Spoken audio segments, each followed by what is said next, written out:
Благодарам, подпредседателе. Имено само во неколку реченици да укажам на тоа дека ова е еден суштински закон со кој што ќе продолжиме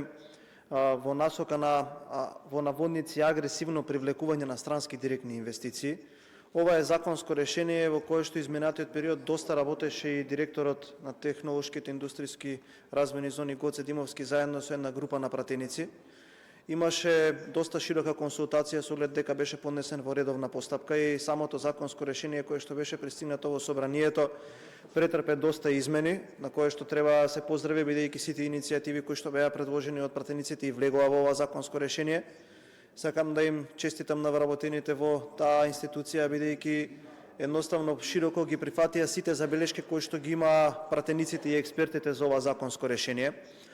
Ова е многу клучно, бидејќи со имплементирањето и со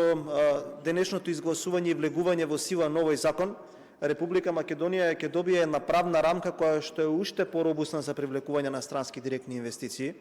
Она кое што сакам да го укажам дека минатата година ја завршивме со рекордно ниво на странски директни инвестиции во износ од 1 милијарда и 250 милиони евра, од кои што во последните два квартали имаме многу сериозно поместување, од кои што во последниот квартал 400 милиони евра,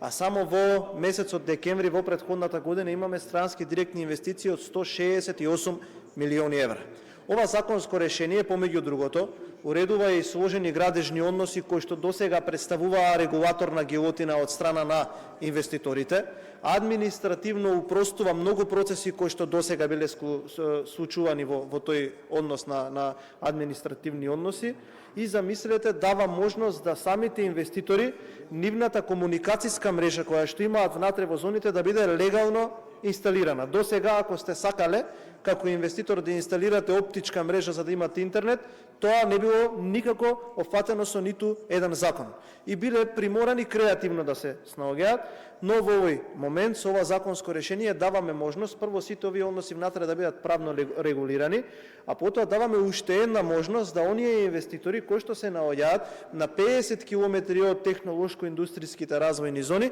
да може да мигрираат внатре, но при тоа агенцијата, односно технолошкото индустријска институцијата која што ги регулира овие зони, да одлучи на каков начин може да се доделува помошта. Со носење на ова законско решение се отвара патот да во наредниот период се влезат многу сериозни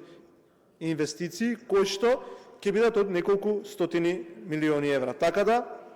ги повикувам пратениците ова законско решение да биде изгласано за да можеме наредната година да отвориме простор преку кој што ќе може да влезат уште повеќе инвестиции за да можеме оваа година на рекордно ниво да ја надминеме, а сум сигурен дека во првите 6 месеци ќе можеме да направиме и tekako квалитативно и квантитативно помрднување во оваа насока. Благодарам.